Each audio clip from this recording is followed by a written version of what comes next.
Bila kita nampak raut wajah orang yang tenang cerah, maka ketenangan bukan pada wajahnya. Bila nampak orang melangkahkan kaki dengan tenang penuh wibawa, maka ketenangan bukan pada kakinya.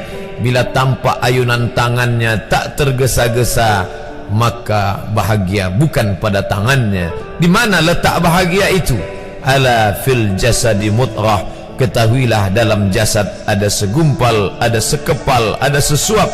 Idza salahat salahal jasadu kulluh. Kalau yang segumpal itu baik, maka yang lain ikut menjadi baik. Wa idza fasadat fasadal jasadu kulluh. Kalau yang segumpal itu rusak, maka dia pun ikut menjadi rusak. Yang segumpal itulah yang mengendalikan mata, telinga, tangan, kaki. Yang segumpal itulah tempat rindu, benci, marah, ridha, ikhlas, fasik, hasad, kufur. Di sanalah bersemayam rindu dan benci. Maka jangan terlampau benci. Habib habibaka haunamma. Kalau kau sayang, sayanglah secukupnya sahaja. Karena boleh jadi hari ini kau sayang, besok berubah menjadi kebencian. Kalau kau benci, bencilah secukupnya sahaja. Boleh jadi esok pagi dia menjadi orang yang tersayang. Berapa banyak puan-puan berkata, siapa itu? Itulah orang yang dulu paling aku benci. Tapi hari ini masih ada juga benci, tapi tak banyak. Oleh sebab itu maka dijaga dia. Yauma la yanfa'u malun. Hari itu tak ada guna harta, wala banun, tak ada guna anak, illa man atallah, kecuali orang yang datang menghadap Allah biqalbin salim, dengan hati yang salim. Qab lam ba, qallaba, berbolak-balik. Qallaba, tidak selamanya bahagia. Kadang pagi hati tenang, petang datang dia pun susah. Kadang pagi hati lapang, petang tiba dia pun gundah. Maka apa yang dapat menolong?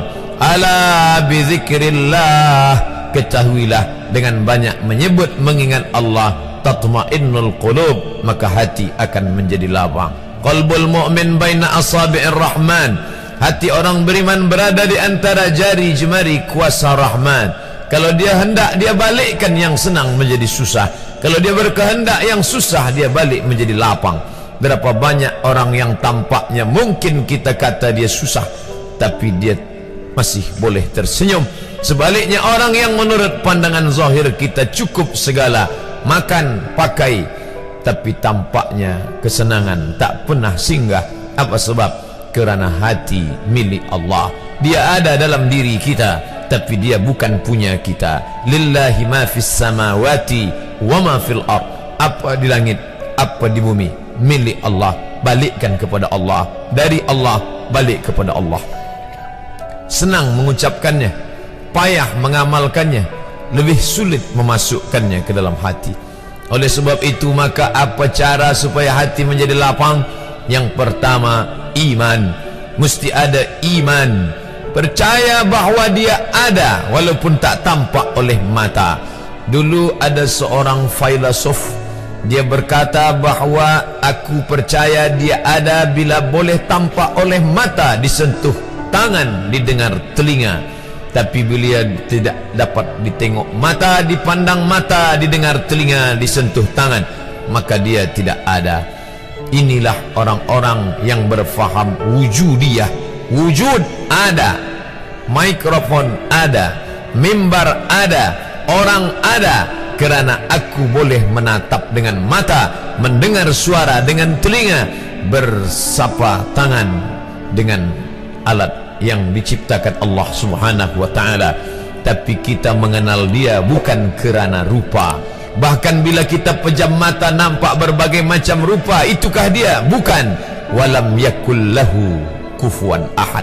Bila kita pandang tengah malam tampak bermacam warna rupa, itukah dia? Ma khatara bibalik fallahu laisa kadzalik. Apa yang terlintas di hatimu, maka dia tidaklah seperti itu. Dia tak dapat dipandang dengan mata. La tudrikuhul absaru, dia tak dapat ditangkap mata. Wa huwa yudrikul absara, dialah yang dapat menatap mata. Jangankan dia, wajah kita pun kita tak boleh melihatnya. Siapa yang boleh melihat wajahnya? Sementara belum dijumpai cermin, belum pandai orang membuat cermin, orang tak tahu bentuk rupa wajahnya bagaimana. Sampai suatu hari dia dalam perjalanan panjang, dia tengok ada pohonan rindang, lalu kemudian dia berteduh di bawah pohon rindang, menghindar dari panas terik matahari. Di bawah pohon rindang ada kolam air, maka saat dia akan mengambil minum dari air kolam, disitulah dia melihat wajahnya. Oh, begitu rupa wajah di dalam